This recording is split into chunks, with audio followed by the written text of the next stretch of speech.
অভিশপ্ত শয়তান থেকে মহান আল্লাহর নিকট আশ্রয় চাই।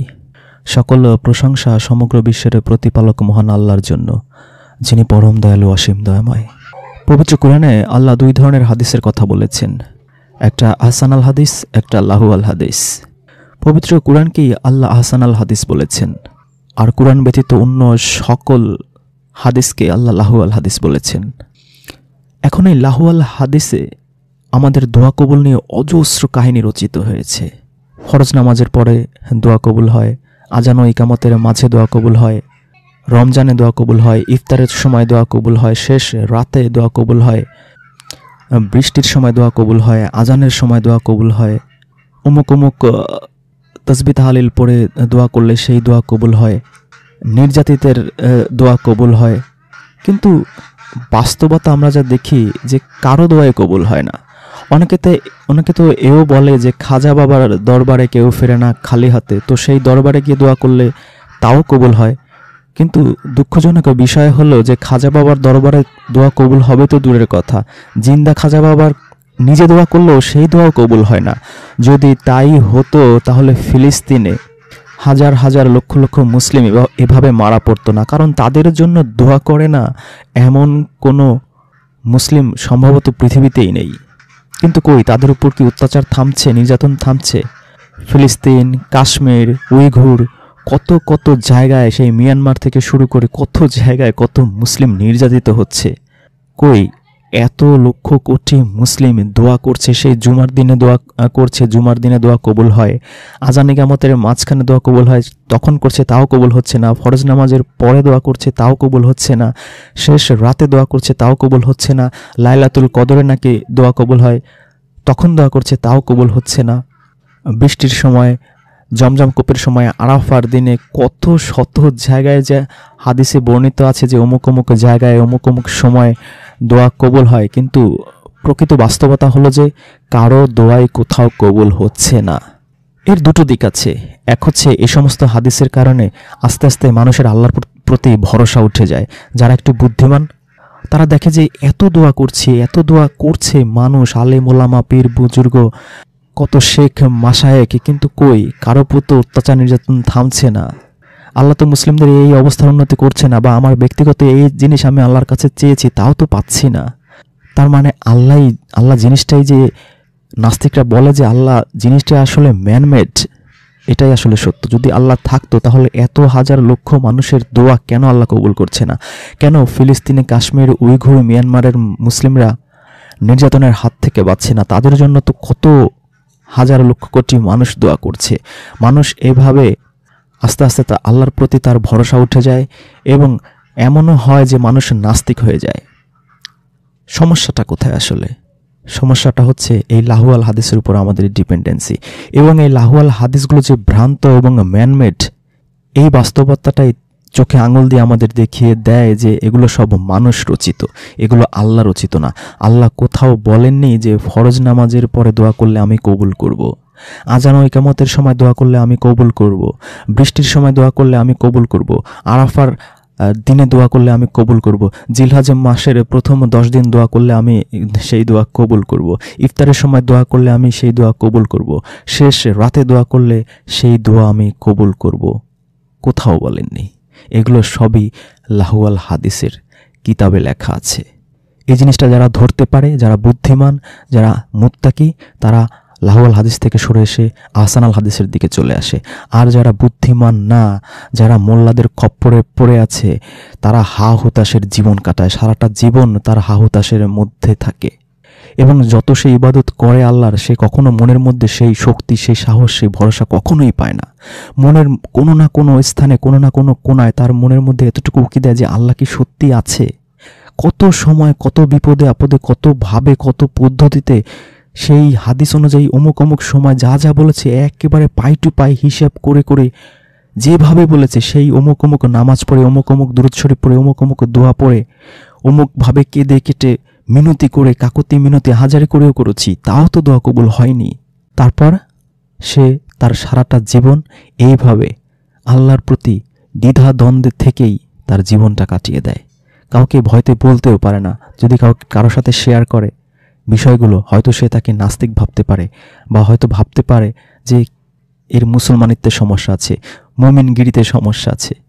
এই ভয়তে সে কারোর সাথে শেয়ারও করতে পারে না। এখন এগুলো কি আমি বানিয়ে বলছি?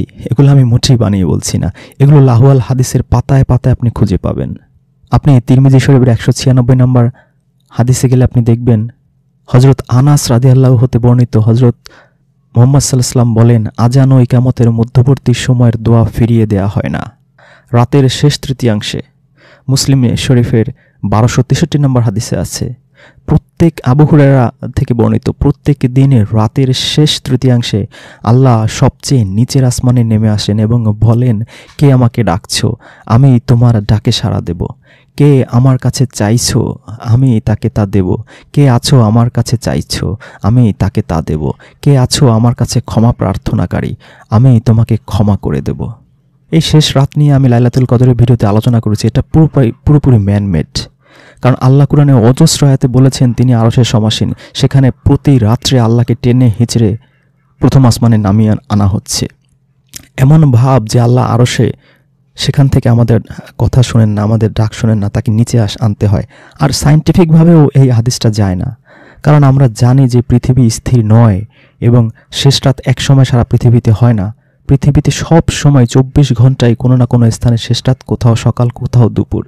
সায়েন্টিফিকভাবেও যায় না, আর কোরআনের সাথেও যায় না। যে কোরআনে আল্লাহ বলেছেন তিনি আরশের সমাসীন, সেখানে আল্লাহকে এই হাদিস বানিয়ে টেনে হিচড়ে প্রথম আসমানে অল টাইম নিয়ে আসার কোনো কারণ থাকতে পারে না। মুসলিম শরীফের 1259 নম্বর হাদিসে হযরত জাবের রাদিয়াল্লাহু থেকে বর্ণিত, শেষ রাতের যে কোনো সময় কোনো মুসলিমের এমনটা হয় না যে সে পৃথিবী বা পরকালের জন্য আল্লাহর কাছে কিছু চাইল আর তাকে তা দেয়া হলো না, আর এটা প্রতিটি রাতেই ঘটে। ইবনে মাজার 3053 নম্বর হাদিসে বলা হচ্ছে, মহানবী সাল্লাল্লাহু আলাইহি ওয়াসাল্লাম বলেন, জমজমের পানি যে নিয়তে পান করা হবে তা কবুল হবে, রাতে ঘুম থেকে জেগে। সাহাবী হযরত উবাদা বিন সামিত রাদিয়াল্লাহু থেকে বর্ণিত, হযরত সাল্লাল্লাহু আলাইহি ওয়াসাল্লাম বলেন, যে কেউ রাতের বেলা ঘুম থেকে জাগে আর বলে লা ইলাহা ইল্লাল্লাহু ওয়াহদাহু লা শারীকা লাহু লাহুল মুলকু ওয়া লাহুল হামদু ওয়া হুয়া আলা কুল্লি শাইইন কাদির, আলহামদুলিল্লাহি ওয়া সুবহানাল্লাহি ওয়া লা ইলাহা ইল্লাল্লাহু আল্লাহু আকবার ওয়া লা হাওলা ওয়া লা কুওয়াতা ইল্লা বিল্লাহ, এবং এরপর বলে আল্লাহুম্মা গফিরলি, অথবা আল্লাহর কাছে কোনো দোয়া করে তাহলে কবুল করা হবে। এটা আছে বুখারী শরীফের 1086 নম্বর হাদিসে। মুসলিম শরীফের 744 নম্বর হাদিসে আছে, হযরত সাল্লাল্লাহু আলাইহি ওয়াসাল্লাম বলেন, যে সময়টাতে বান্দা আল্লাহর সবচেয়ে নিকটবর্তী অবস্থায় থাকে তা হলো সিজদার সময়। তোমরা সে সময় আল্লাহর কাছে বেশি বেশি চাও। সিজদা নিয়ে আমি আলাদা একটা ভিডিও করেছি, সেখানে দেখবেন যে আমরা যে কোরআনে সিজদা আসলে কোন অর্থে ব্যবহৃত হয়েছে। এরপর তিরমিজি শরীফের 3421 নম্বর হাদিসে কি বলা হচ্ছে, হযরত আবু উমামা হতে বর্ণিত, হযরত সাল্লাল্লাহু আলাইহি ওয়াসাল্লামকে জিজ্ঞেস করা হলো, ইয়া রাসূলুল্লাহ, কোন সময়ের দোয়া দ্রুত কবুল হয়? তিনি বলেন, রাতের শেষ সময়ে এবং ফরজ নামাজের পরে। তিরমিজি 3421। আবু দাউদের 2178 নম্বর হাদিস, হযরত সাল্লাল্লাহু আলাইহি ওয়াসাল্লাম বলেন, দুই সময়ের দোয়া ফেরানো হয় না, আজানের সময়ের দোয়া ও বৃষ্টি পড়ার সময়কার দোয়া। তাহলে এই যে ইফতারের সময়, রমজানের সময়, ঈদের সময়, ঈদের নামাজের পরে, শেষ রাতে ফরজ নামাজের পরে, ইকামতের পরে, কত শত সময় আমরা দোয়া করি, এই দোয়া কোনোটাই কবুল হচ্ছে না। তার মানে আমরা পরিষ্কার যেগুলো সবই লাহুয়াল হাদিস।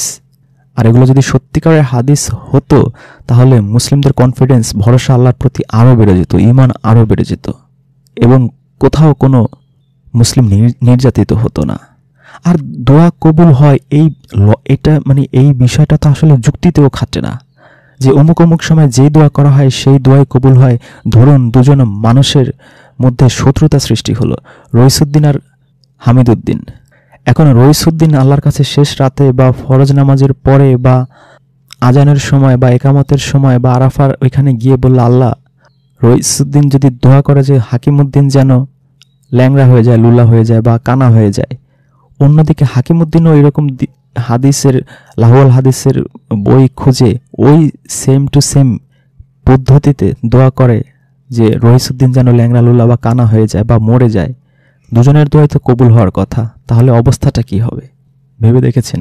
তার মানে যুক্তিতেও খাটে না যে এটা আসলে সম্ভব। তো এই হাদিস, লাহুয়াল হাদিসের গ্রন্থগুলো এইভাবে আমাদের আল্লাহর প্রতি ভরসা উঠিয়ে দিচ্ছে, এইভাবে আমাদেরকে বোঝাচ্ছে বা আমরা একটা সময় উপলব্ধি করতে বাধ্য হই যে আসলে আল্লাহ বলতে কিছু নাই। যদি আল্লাহ থাকতো তাহলে এই সময় এত হাজার লক্ষ মানুষ, গাউস, কুতুব, পীর, দরবেশ, উলিয়া আউলিয়া, বড় বড় আন্তর্জাতিক খ্যাতিসম্পন্ন ওলামায়ে কেরামগণ দোয়া করছেন ফিলিস্তিনের জন্য, মিয়ানমারের জন্য, কাশ্মীরের নির্যাতিত মুসলিমদের জন্য, উইঘুরের মুসলিমদের জন্য। কই কারো দোয়াই তো কবুল হচ্ছে না।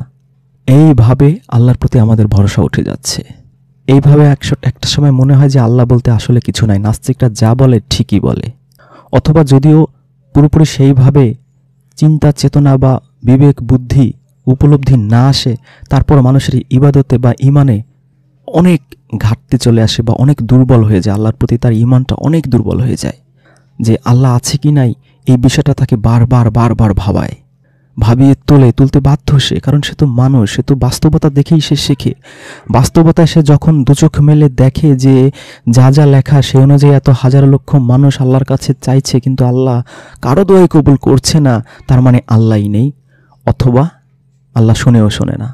তো পৃথিবীর যত মুসলিমরা নাস্তিক হয় তার 99%ই হয় এই লাহুয়াল হাদিসের কারণে। এরা এই সমস্ত হাদিসের বইতে শুধু দোয়ার বিষয়টুকু আপনাদের সামনে উপস্থাপন করলাম, আরও অনেক বিষয় আছে যেগুলো পড়লে আসলে ইমান ধরে রাখা সম্ভবই না, কোনো সুস্থ মানুষের পক্ষে, কোনো বুদ্ধিমান মানুষের পক্ষে সম্ভব না। এখন এই সমস্ত হাদিসগুলো নিয়ে আসলে যারা প্রকৃতপক্ষে যারা আল্লাহর রুজ্জুকে আঁকড়ে ধরতে চায়, আল্লাহ যে আসমানে কিতাব পাঠিয়েছেন, যে পবিত্র কুরআন 30 পারা, সেটাকে যারা পরিপূর্ণ মনে করে, আল্লাহ যেমনটা বলেছেন সূরা নিসার সূরা আনামের 114 নম্বর আয়াতে, যে এই তোমার রবের বাণীর সত্যতা ও ন্যায়পরায়ণতার দিক থেকে পরিপূর্ণ, যারা মনে করে যে আল্লাহর এই বাণীগুলো হচ্ছে পরিপূর্ণ, এর বাইরে কিছুই নেই, এটাই হচ্ছে আমাদের জন্য জীবনের বিধান এবং এটাই হচ্ছে কমপ্লিট কোড অফ লাইফ, তারা এই সমস্ত লাহুল হাদিসে মোটেই বিচলিত হয় না। কিন্তু তারা একটা আয়াতে এসে প্রবলেমে পড়ে। সেটা কি? সেটা হচ্ছে সূরা বাকারার 186 নম্বর আয়াত। বলা হচ্ছে যে উজিবু দাওয়াতাদ দায়ী, যে আমার কাছে যারা দোয়া করে আমি সেই দোয়ার জবাব দেই। এই একটা আয়াতে সেও কনফিউশনে পড়ে। তার মতো যারা আল্লাহর রুজুকে আঁকড়ে ধরতে চায় তারাও অনেক সময় তাদের ইমানে ঘাটতি চলে আসে, ইমান দুর্বল হয়ে যায়। যে আল্লাহ তো কুরআনে সূরা বাকারার 186 নম্বর আয়াতে বলেছেন যে আমার কাছে যখন দোয়া করা হয় আমি সেই দোয়ার জবাব দেই। তাহলে আল্লাহ তো লাহুয়াল হাদিসে তো স্পেসিফিক টাইম আছে, কিন্তু আল্লাহ কুরআনে তো কোনো স্পেসিফিক টাইম দেননি। তার জন্য 24 ঘন্টাই আল্লাহর দরজা খোলা। সে ওই নির্দিষ্ট স্পেসিফিক সময়ের অপেক্ষায় থাকে না। এজন্য যারা কুরআন অনুসারী তার মনটা অনেক বড় থাকে, আল্লাহর প্রতি তার কনফিডেন্সটা অনেক বেশি থাকে এবং তার সময়ের ব্যাপ্তিটাও অনেক বেশি পায় সে। কারণ সে জানে 24 ঘন্টায় আল্লাহ আমার কথা শুনতে প্রস্তুত, 24 ঘন্টায় আল্লাহ আমাকে দেখছেন এবং আমি যখনই ডাকি তখনই আল্লাহ আমার কথা শোনে। কিন্তু সে যখন এই আয়াতটা নিয়ে বেশি উপলব্ধি করার চেষ্টা করে, একটু অ্যানালাইসিস করার চেষ্টা করে, সে যে কনফিউশনটা পড়ে সেই কনফিউশনটা একটু ভাঙার চেষ্টা করব আজকে। দেখুন কুরআনের অর্থগুলো বিকৃতির মাধ্যমে কিভাবে আমাদেরকে কুরআন থেকে দূরে সরিয়ে ফেলা হচ্ছে বা আমাদেরকে একটা হযবরল অবস্থায় নিয়ে গিয়েছে আগেকার সেই আলেম ওলামা নামধারীরা। সেটা আপনারা যারা রুকুর ভিডিওটা দেখেছেন, সিজদার ভিডিওটা দেখেছেন, ঈসা নবীর ভিডিওটা দেখেছেন, যে ঈসা নবীর ক্ষেত্রে তাওয়াফা এবং রাফা এ দুটো শব্দ প্রায় 50 থেকে 60 জায়গায় আল্লাহ কুরআনে ব্যবহার করেছেন এবং 50 থেকে 60 জায়গার প্রতিটা ক্ষেত্রেই আল্লাহ মৃত্যু বুঝিয়েছেন এবং সমুন্নত করা উচ্চ আসন বুঝিয়েছেন, উন্নীত করা বুঝিয়েছেন। সেইখানে পুরো অর্থ ঘুরিয়ে দিয়ে জীবন্ত তুলে নেওয়া অর্থ করা হয়েছে ঈসা নবীর। তো আমার এই 3-4টা ভিডিও যারা দেখেছেন তারা বুঝতে পেরেছেন যে আসলে এই আলেম ওলামা নামধারী যারা আগে ছিল তারা কিভাবে অর্থ বিকৃতির মাধ্যমে আমাদেরকে আল্লাহর বাণী যেন আমরা বুঝতে না পারি সেই ব্যবস্থাই করে গিয়েছেন। তো সূরা বাকারার 186 নম্বর আয়াত এবং 40-এর 60 নম্বর আয়াত, দুটো আয়াতই প্রায় একই অবস্থা। 40-এর 60-এ আল্লাহ বলেন তোমাদের পালনকর্তা বলেন তোমরা আমাকে ডাকো আমি সাড়া দেব। যারা আমার ইবাদতে অহংকার করে তারা সত্যই জাহান্নামে দাখিল হয়ে লাঞ্ছিত হবে। এই দুটো আয়াত নিয়ে আমরা যে কনফিউশনে পড়ি, আসলে কনফিউশনে পড়ার কিছু নাই। এটা আসলে ওয়াজের ময়দানে যারা বলেন যে এ দুটো, ওয়াজের ময়দানে তো কোরআন থেকে খুব একটা বলা হয় না, হয়তো একটা আয়াত বলা হলে তার মধ্যে একটা আয়াতের বিপরীতে 20টা বলা হয় লাহুয়াল হাদিস, আর 30টা বলা হয় তাদের সেই সালফে সালেহিনদের তাদের নিজের করা, তাদের মন গড়া ব্যাখ্যা তারা উপস্থাপন করার চেষ্টা করে। তারা সব লিখে গিয়েছে, সেগুলো তোতা পাখির মতো শুধু উগরানো হয়। তো আহসান আল হাদিস থেকে বলা হয় 1টা বা 2টো আয়াত, আর সেই লাহুয়াল হাদিস থেকে বলা হয় 20, 30, 40, 50টা আয়াত। তারপরও তারা যে 2-1টা বলে, তাও এমনভাবে অর্থ করে যে সেখানেও আমরা বিভ্রান্ত হই। তারা এই সূরা বাকারার 186 এবং 40-60 দুটো আয়াতেই অর্থ করে এমনভাবে যে আল্লাহ বলেছেন যে তোমরা আমাকে ডাকো, আমি তোমাদের সেই ডাক, তোমরা আমার কাছে দোয়া করো, আমি তোমাদের সেই দোয়া কবুল করব। কিন্তু বাস্তবে কি আল্লাহ এই ধরনের কথা বলেছেন? আল্লাহ কিন্তু এই দুটো আয়াতে কবুল করা অর্থে বলেননি। তার প্রমাণ আপনি পাবেন যে আল্লাহ কবুলের আরবিটা জানেন। আপনি 3-85 মানে আল ইমরানের 85 নম্বর আয়াতে যান, সেখানে দেখেন আল্লাহ কি বলছে, যে লোক ইসলাম ছাড়া অন্য কোনো দিন অন্বেষণ করে কখনোই তা কবুল করা হবে না। 9-104 যান, তারা কি জানে না যে আল্লাহ তার বান্দাদের থেকে তওবা কবুল করেন আর দান গ্রহণ করেন, আর নিশ্চয়ই আল্লাহ তওবা কবুলকারী। 2-127 যান, হে প্রভু আমাদের থেকে কবুল করো, নিশ্চয়ই তুমি শ্রবণকারী। এই 3টা আয়াত থেকে প্রমাণ হয় যে আল্লাহ কবুলের আরবি জানেন, এবং তিনি ওই দুটো আয়াতে মানে 2-186 এবং 40-60 কবুল শব্দই ব্যবহার করেননি। তাহলে আল্লাহ পাক এই দুটো আয়াতে কি বোঝাতে চেয়েছেন? তিনি বোঝাতে চেয়েছেন যে তিনি সাড়া দেন। সাড়া দেন মানে কি?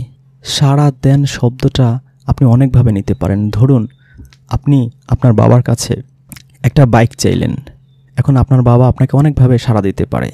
তিনি বলতে পারেন যে হ্যাঁ তোমাকে এক্ষুনি কিনে দিচ্ছি, বিকেলে চলো, অথবা বলতে পারেন যে 1 বছর পরে পাবে, অথবা বলতে পারেন যে 10 বছর পরে পাবে, আরও বড় হও, অনার্স মাস্টার্স পাস করো তারপরে দেব, অথবা বলতে পারেন যে তোমাকে এটা কখনোই আমি দেব না, কারণ যদি এটা দেই তুমি আমার একমাত্র ছেলে, হয়তো রাস্তায় অ্যাক্সিডেন্ট করে তুমি মারাও যেতে পারো।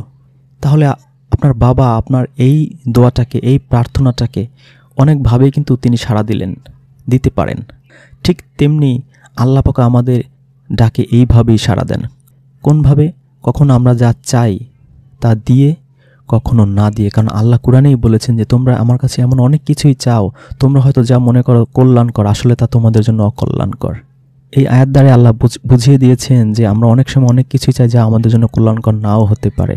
যেই বাবার ছেলের ক্ষেত্রে যে বাইকের উদাহরণটা দিলাম, যে হয়তো আল্লাহর কাছে আমি একটা বাইক চাই, কিন্তু আল্লাহ জানেন যে এই বাইককে হয়তো আমি অ্যাক্সিডেন্টও করতে পারি। হয়তো আমাকে বাইক না দিয়ে, আমার বাইক না দেওয়ার মাধ্যমে আমার দোয়াটা কবুল করে আমাকে কত বড় বিপদের হাত থেকে আল্লাহ বাঁচিয়েছেন। হয়তো এই বাইকটা দিয়ে আমি হয়তো পঙ্গু হয়ে যেতে পারতাম। তার মানে আল্লাহ আমার ডাকে সাড়া দিয়েছেন, কিভাবে? আমাকে না দিয়ে। আর কি? আর হচ্ছে একই সময়ে পরস্পর বিরোধী দোয়া যখন করা হয় তখনও আল্লাহ ওইভাবেই সাড়া দেন। 23-71 আল্লাহ বলেন, আর সত্য যদি তাদের কাছে কামনা বাসনার অনুসারী হতো তবে নবমণ্ডল ও ভূমণ্ডল এবং এগুলোর মধ্যবর্তী যা কিছু আছে তার সব কিছুই বিশৃঙ্খল হয়ে পড়ত। বরং আমি তাদেরকে দান করেছি উপদেশ, কিন্তু তারা তাদের উপদেশ থেকে বিমুখ থাকে। তার মানে রইসুদ্দিন দোয়া করছে করিমউদ্দিন যেন মারা যায়, আর করিমউদ্দিনও দোয়া করছে রইসুদ্দিন যেন মারা যায়। দুজন দুজনের জানের শত্রু। আল্লাহ দেখা যাচ্ছে কারো দোয়াই কবুল করছেন না। যদি করতেন তাহলে 23-71 আল্লাহ কি বলছেন? যে সব কিছুই বিশৃঙ্খল হয়ে পড়তো। আল্লাহ কোরআনে অসংখ্য আয়াত করেছেন যখন মানুষকে আল্লাহ এক দল দিয়ে আরেক দলকে তিনি দমিয়ে রাখেন। তাহলে আমরা বুঝলাম যে আল্লাহ পাক ঠিকই আমাদের দোয়ায় সাড়া দেন, কিভাবে? কবুল করে না, একসেপ্ট করা অন্য জিনিস। আল্লাহ আমাদের দোয়া কখনো একসেপ্ট 100% করেন না, না করাটাও এক ধরনের একসেপ্ট, সেটা আমরা বুঝতে পারলাম। এখন প্রশ্ন হচ্ছে যে যারা নির্যাতিত, অত্যাচারিত, তাদের জন্য যে দোয়া করা হচ্ছে সেগুলো কেন কবুল হচ্ছে না? সেটার অনেক ধরনের ব্যাখ্যা দেওয়া যায়। আজকে অল্প কিছু ব্যাখ্যা দেওয়ার চেষ্টা করব। তবে এটা শুধুমাত্র যারা আল্লাহর আহসান আল হাদিসকে বিশ্বাস করেন শুধু তাদের জন্য। আমার মতামতের সাথে আপনি একমত নাও হতে পারেন। আমি যতটুকু বুঝেছি ততটুকু শেয়ার করার চেষ্টা করব, এবং আপনারা কমেন্টে লিখতে পারেন যে আপনারা কি বুঝেছেন। আমার কাছে যেটা মনে হয় সেটা হচ্ছে, প্রথমত আমরা ম্যাক্সিমাম মুসলিমরাই এক ইলাকে মানি না। মুখে বলি লা ইলাহা ইল্লাল্লাহ, আসলে এক ইলাকে আমরা মানি না, এক আল্লাহকে আমরা মানি না। আমরা আল্লাহর সাথে নবীদের শরিক করি, রাসূলদের শরিক করি, পীর বাবা গাউস বাবা তাদের শরিক করি, ইজমা শরিক করি, কিয়াস। আমি আমার ইজমা শিরকের চোরাবালি, সেই ভিডিওটা দেখলে আপনি বুঝতে পারবেন যে আমরা কীভাবে আল্লাহর বিধানের সাথে কত শরিক সৃষ্টি করে ফেলেছি। একে হচ্ছে আমরা মুশরিক হয়ে গেছি। আমরা 99%ই বর্তমানে মুশরিক পৃথিবীর। যারা মুসলিম তারা মুশরিক, এবং আল্লাহ তো অসংখ্য আয়াতে কোরআনে বলেছেন যে অসংখ্য মানুষই, অধিকাংশরা ঈমান আনবে না, আর যারা ঈমান আনবে তারাও অধিকাংশই মুশরিকই হবে। তো আমরা 99%ই মুশরিক। তো মুশরিকের দোয়া কেন আল্লাহ কবুল করবে? এটা হচ্ছে প্রথম আমার পয়েন্ট, যে আমরা 99% মুশরিক, এজন্য আমাদের দোয়া কবুল হচ্ছে না। আর 2 নাম্বার হচ্ছে, একজনের প্রতি অত্যাচার আরও 10 জনের ঈমান বাড়াতে পারে বা 10 জনকে আল্লাহর দিকে ফিরিয়ে আনতে পারে। ধরুন আপনার এলাকায় আপনার চাচাতো বোন বা চাচাতো ভাই, সে হঠাৎ প্রচণ্ড অসুস্থ হয়ে মৃত্যু পথযাত্রী হয়ে গেল। সে একসময় অনেক ধনী ছিল, অনেক বিত্তশালী ছিল। তখন তাকে দেখতে তার আত্মীয় স্বজন আসলো 100, প্রতিবেশী আসলো 100, আরও অন্যান্য দূর দূরান্তের মানুষ আসলো 100, 300 মানুষ এসে দেখলো একসময়কার দুর্দণ্ড প্রতাপশালী মানুষ সে এইভাবে শয্যাশায়ী মৃত্যু পথযাত্রী, তার এত অর্থ সম্পদ তার কী কাজে লাগলো? আল্লাহ তো আমাকেও যখন তখন এরকম একটা অবস্থা নিয়ে আসতে পারে। তখন এই 300 মানুষের ঈমান তাজা হয়ে গেল আল্লাহর প্রতি, যে আমরা যে আমাদের অর্থ সম্পদ নিয়ে এত মগ্ন আছি, আমরা যে আমাদের জ্ঞান বিদ্যা বুদ্ধি শারীরিক সৌন্দর্য দিয়ে এত অহংকারে ডুবে আছি, এই এই এই ভদ্রলোকের মতো তো আমাদেরও অবস্থা হতে পারে। আল্লাহ যে আমাদের ভালো রেখেছে, আল্লাহর কাছে তাই লাখ লাখ শুকরিয়া। তখন আল্লাহর প্রতি তাদের শুকরিয়া চলে আসতে পারে, আল্লাহর প্রতি তাদের সেই ঈমানটা আরও বেড়ে যায়। ওই একটা মানুষকে অত্যাচারে রেখে আরও 300টা মানুষ, একটা মানুষকে কষ্টের মধ্যে রেখে আরও 300টা মানুষকে আল্লাহর প্রতি, আল্লাহর নিয়ামতের প্রতি শুকরিয়া আবদ্ধ করে ফেলতে পারেন আল্লাহ।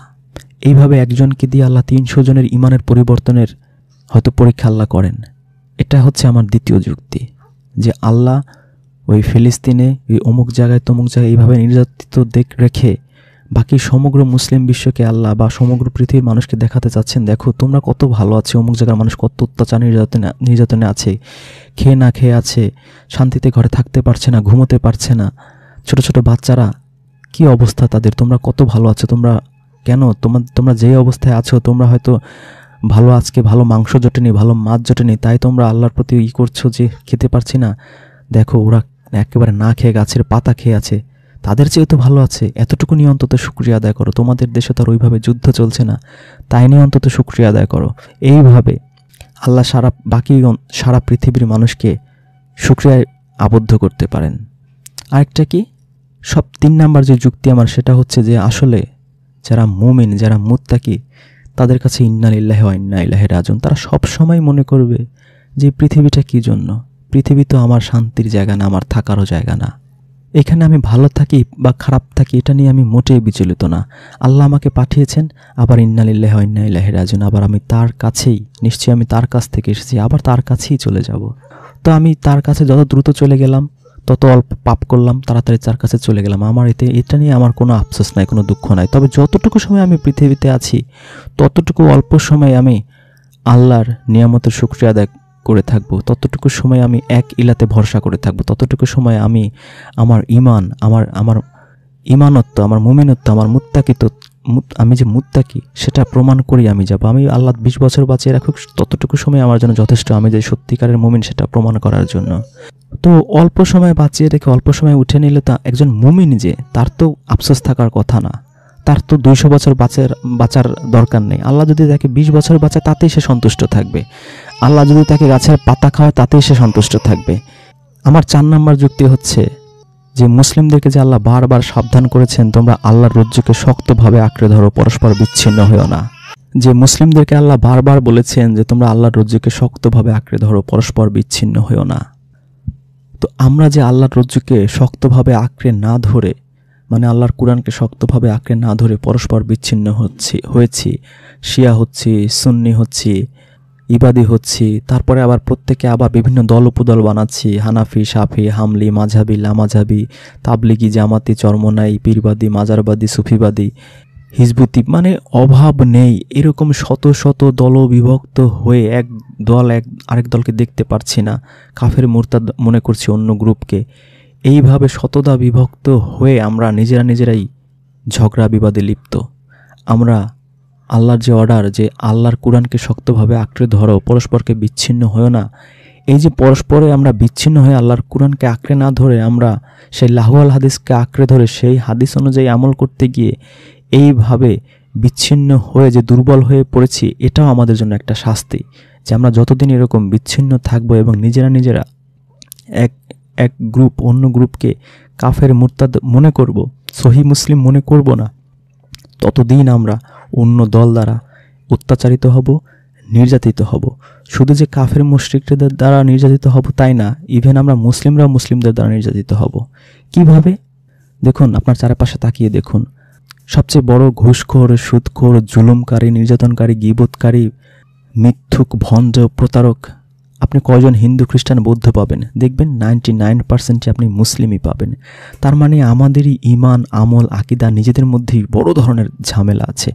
আমরা নিজেরাই ভালো না, তো আমরা কাফের মুশরিকরা আমাদের আর কতটুকু অত্যাচার বা নির্যাতন করে, তার চেয়ে বেশি নির্যাতন কিন্তু এই মুসলিমরাই মুসলিমদের উপর করে। আপনার হয়তো আমার কথাটা আপনার হজম করতে কষ্ট হচ্ছে, কিন্তু আপনি যদি ঠান্ডা মাথায় একটু ভাবেন, উপলব্ধি করার চেষ্টা করেন, আপনি দেখবেন যে আমি শতভাগ সত্য কথা বলছি। মুসলিমরাই মুসলিমদের উপর সবচেয়ে বেশি অত্যাচার নির্যাতন করে, জুলুম করে। মুসলিমরাই মুসলিমদের কাছ থেকে ঘুষ খায়, সুদ খায়। তো আমরা হয়তো কাগজে কলমে মুসলিম আছি, কিন্তু প্রকৃত অর্থে আমরা মুসলিম নাই। এবং এই সুযোগটাই কিন্তু এই মোল্লা মৌলভীরা নেয়, এবং তাদের এই লাহুয়াল হাদিসের অধিক প্রচারের কারণে কিন্তু আমরা সত্যিকারের মুসলিম হতে পারছি না। কারণ তারাই প্রচার করছে যে অমুক রাত্রে অমুক দোয়া পড়লে, অমুক আমল করলে, অমুক রাত্রে ইবাদত করলে, অমুক সকালে ইবাদত করলে সারা বছরের গুনাহ মাফ হয়ে যাবে। সারা বছর যা করেছো অমুক জায়গায় হজ করে আসো, কাবায় গিয়ে হজ করে আসো, দুধের শিশুর মতো নিষ্পাপ হয়ে যাবে। নামাজের পরে আয়াতুল কুরসি পড়ো, মরলেই জান্নাত। অথচ আল্লাহ কি কুরআনে এমন কোনো কথা বলেছেন? সূরা মুলক পড়ো, কবরে কোনো আযাব হবে না, ডাইরেক্ট জান্নাতে চলে যাবে।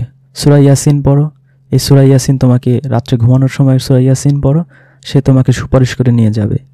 তো এইভাবে যখন মুসলিম জানে যে আমি তো নামাজ পড়তেছি, তো আমি সুদ খাই, ঘুষ খাই, জুলুম করে, মিথ্যা বলে, চগলখড়ি করি, যত ধরনের বাটপাড়ি চিটারি করি, প্রবলেম কি? আমি তো নামাজ 5 ওয়াক্ত পড়ছি, আয়াতুল কুরসি নামাজের পর পড়ছি, আমি তো মরলেই জান্নাত, হুজুরাই তো আমাকে বলেছে। তো এই লোক কেন ভালো হবে? আমি তো অমুক দোয়া শিখে ফেলছি, আমার 80 বছরের গুনাহ মাফ হয়ে যাবে। আমি তো ইফতারের সময় আল্লাহর কাছে মাপ চেয়েছি, আমার তো কবুল হয়ে যাবে। আমি তো লাইলাতুল কদরের রাত্রে মাপ চেয়েছি, আমার তো 1 বছরের গুনাহ মাফ হয়ে গেছে। আমি তো অমুক চিল্লায় যেয়ে বা ইস্তেমায় গিয়ে হুজুরের সাথে দোয়া করেছি, আমার তো এত 1000 বছরের ইবাদতের সমান হয়ে গিয়েছে। তাহলে মুসলিমরা কেন ভালো হবে? মুসলিমরা এই লাহুয়াল হাদিসের আধিক্যের কারণে তারা ভালো হচ্ছে না, তাদেরকে ভালো হতে দিচ্ছে না এই মোল্লা মৌলভীরা, এই লাহুয়াল হাদিস প্রচার করে। অথচ কোরআনে আল্লাহ এমন কোনো ওয়াদাই করেননি। কোরআনে আল্লাহ সূরা আরাফে বলেছেন 8-9 নম্বর আয়াতে যে সেদিন যাদের পাপের পাল্লা ভারী হবে তারা জাহান্নামী, যারা নেকির পাল্লা ভারী হবে সে জান্নাতি। প্রত্যেকের অনু পরিমাণ হিসাব কিন্তু সেদিন আল্লাহ নেবে, আর গুনাহ এইভাবে কখনোই মাফ হবে না। অমুক সময়, অমুক রাত্রে, অমুক বিকেলে দোয়া করলেই বা অমুক হজ করলে দুধের শিশুর মতো নিষ্পাপ, এরকম কখনোই হবে না। একমাত্র মুত্তাকি হলে আল্লাহ গুনাহ মাফ করার ঘোষণা দিয়েছেন। আপনি আমার মুত্তাকি ভিডিওটা দেখলে হয়তো বুঝতে পারবেন যে মুত্তাকি কীভাবে হতে পারবেন। এছাড়া ওরকম দোয়া দুরুদ পড়ে অমুক হজ করে দুধের মতো নিষ্পাপ হওয়ার কোনো সুযোগ নাই। এজন্য আমাদের বেশি বেশি কোরআন প্রচার করা উচিত। আল্লাহর রজ্জু, আল্লাহর ঐশী বাণী, আসমানি কিতাব অনুযায়ী আমাদের জীবন গঠন করা উচিত। এবং সমগ্র মুসলিম বিশ্ব যদি এই আসমানি কিতাব অনুযায়ী চলতো, তাহলে এই পৃথিবীটাই জান্নাত হয়ে যেত। দুঃখ, কষ্ট, নির্যাতনে, জুলুমের শিকার হয়ে মানুষকে আর চাইতে হতো না যে আল্লাহ মৃত্যু দাও, আমি দুনিয়ার এই অশান্তির জীবন, এই নরকের জীবন আর সহ্য করতে পারছি না। মানুষ তখন দুনিয়াটাকেই তখন জান্নাতের মতো ফিল নিতে পারতো দুনিয়া থেকেই। আল্লাহ পাক আমাদেরকে আহসানাল হাদিস আঁকড়ে ধরার এবং মুত্তাকি হওয়ার তৌফিক দান করুক। আলহামদুলিল্লাহি রাব্বিল আলামিন।